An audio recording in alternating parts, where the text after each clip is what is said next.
How on earth did we get within 17 runs of India? Welcome, ladies and gentlemen, to the channel. The first ODI between South Africa and India after South Africa dominated the Test series. Much different Indian side. Obviously, Virat Kohli up in there scores 100. We'll talk about him more in just a bit. Rohit Sharma returns. Rahul moves down the order and ends up wicket keeping. Pant doesn't play. Jaiswal opens the batting. They've got not Sai Sudhashan, Washington Sundar comes in later. Kuldeep Pradesh Krishna also plays. So, a whole different setup for both sides. South Africa, Quinton de Kock, recently after he returned to the white ball format, he plays. Batted at number 3, which I think was a bit weird. We'll talk about the teams more in depth. But this game wasn't over until it was over. How South Africa took it so deep, I've got no idea. So India, although they win, and credits to them, they played superbly over the almost 100 overs that were played. 99.2 overs that were played. They'll be like, maybe we could have wrapped that up a bit sooner. So India play first. India bat first. Scores 349 for 8. Jaiswal goes early, and then it's a massive partnership between Virat Kohli and Rohit Sharma. Rohit Sharma getting out just after 50. I think he made 62 or 57. I'm not entirely sure. But he, in the process, does set the record for the most sixes hit in ODI cricket. Virat Kohli goes on to get 135, and he really anchored the innings. South Africa picked up a couple more wickets until KL Rahul got in, and he played superbly at the back end to get, I believe it was like 60 odd not out. As India finished their 50 overs, 349 for 8. 2 wickets apiece for Marco Jansen, Ottenil Bartman, Nandre Berger, and Corbin Bosch. No wickets for Subrayan. An interesting South African bowling attack. I'm not sure they got the tactics right because they bowled a lot of short deliveries, and those short deliveries kept getting hit. So I don't know what the thinking was there. Aiden Markram was captain today. Temba Bavuma not playing. He was being rested. A very, very interesting choice of team. I don't know if they got their combinations right. India with a lot of right-handers as opposed to the Test series, but we picked a right-arm off-spinner who, quite frankly, got hit out the attack. He went for 74. He was by far the most expensive bowler. Didn't pick up any wickets as well. Look, it wasn't a rank turn. It wasn't a turning surface. But then you go and look how the Indian spinners, Kuldeep and Jadeja went along, and they did, I think, a lot better of a job. We get onto the South African bowling innings. Reduced very quickly to 2 down. Very quickly, Harshit Rana gets Rickleton first ball and then gets Quinton de Kock 2 balls later. Arshdeep then gets rid of Aiden Markram, and before you know it, Kuldeep gets rid of Tony de Zorzi after he and Breetzke kind of built together a little bit of a partnership.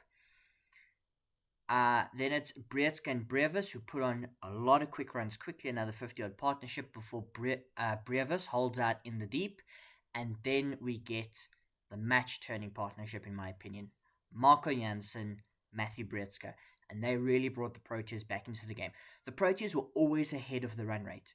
They were always ahead of India in terms of the runs. It was the wickets that was going to hurt them. So Jansen and Breetzke were going along well. They both get into the 70s. And then they both go in the same over. Kuldeep Yadav striking twice to remove both of them. Playing beautifully. Corbin Bosch bats with the tail and made it interesting, but he fell in the final over, and that was that. South Africa, 332 all out. They fall short by 17 runs. It looked, for all money, once those 2 went, like it was going to be a much larger defeat. Even before Jansen came in, it was looking like we would not get to 300, or even maybe 250. It looked like we were just going to be bowled out, and the Indians were going to fly through everything. Jansen, Breetzke, Bosch put on a fantastic fight back to get the Proteas close. It was not enough in the end. In terms of India, how they went really well. They continued to pick up wickets, and they didn't panic when Jansen and Breetzke and Brevis, even for his 37, were going along very quickly. Didn't panic, knew they had the time to pick up the wickets. And it was all laid, of course, with the batting. 350 was always going to be difficult to chase. It looked like the wicket was very flat, but it's difficult to tell. Both this is the highest amount of runs combined in a ODI featuring South Africa and India, allegedly. I think I read that stat correctly. Virat Kohli gets 100, so it looked like a decent batting wicket. But the entire top order just collapses. Markram, de Kock, and Rickleton. De Kock, in a rich vein of form from Pakistan, doesn't carry that over to India. But also batting at number 3 was very, very strange. The Proteas as well just used their 5 bowlers. Um, so, questions to be asked. I think India got this one right in terms of their team selection. They obviously always rely on all rounders. With Jadeja there, with Washington Sundar there, even to a degree with Harshit Rana there. I know he's not maybe recognized as a genuine all rounder, but he added a little bit with the bat. He was batting the highest of the lot. They get the job done without Jasprit Bumrah, without Mohammad Siraj, who are obviously being rested, or not playing from the ODIs. Pradesh Krishna, Arshdeep Singh, Harshit Rana, in terms of their pace, went along quite well. You had Kuldeep and Jadeja and Washington Sundar in terms of spin options. So 6 bowling options for them. South Africa, I think, were maybe just a bit one note. Yes, we had 2 left arm seamers with Berger and Jansen. But then you're looking at the other side, Bartman, Bosch. You're kind of looking, where's the firepower? Maybe. I think the bowling attack was just left a bit wanting. They struggled really to break that partnership between Kohli and Rohit. And they didn't really finish things off at the death. They were not as clinical at the death as they should have been, because you could have got India down to just over 300. Once Kohli went and we picked up the likes of Jadeja and so on, that should have been it. That should have been rolling through everything. But they still got to 350, which I think will really disappoint the South Africans. Obviously, it's not all hopeless. It ended up looking a lot tighter than probably the game actually was.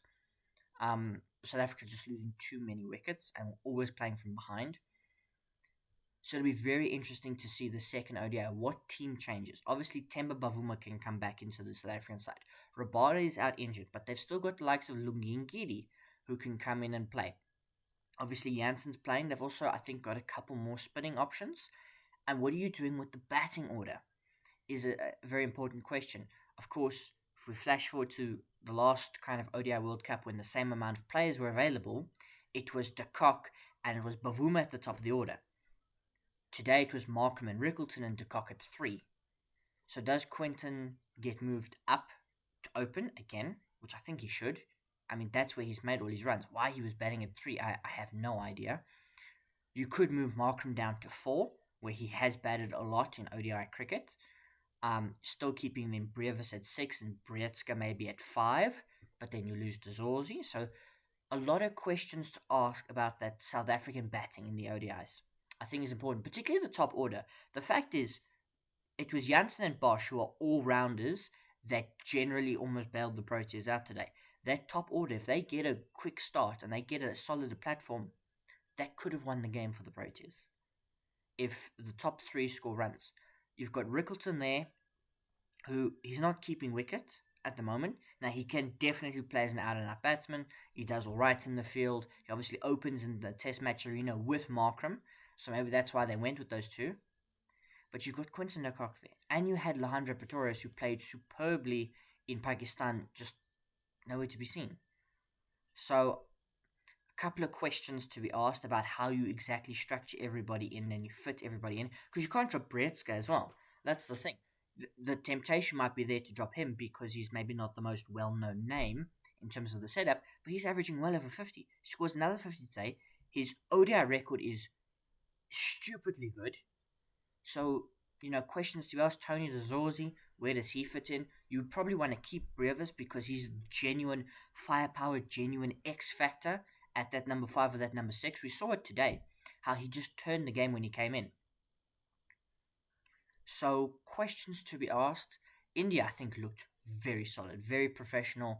There obviously could be some questions about how they structure their team in terms of the bowling attack, to be horses for courses for the next match. So we wait and see. But that top order looks good. You've got Jaiswal, you've got Rohit, you've got Kohli, Rahul's in there. Pant could still return. You've obviously got Washington Sundar. Gaikwad played at 4 today, so we'll see. We'll see. But the remainder of this series is interesting. The Proteas have to get back into it. So the next match is do or die for the Proteas.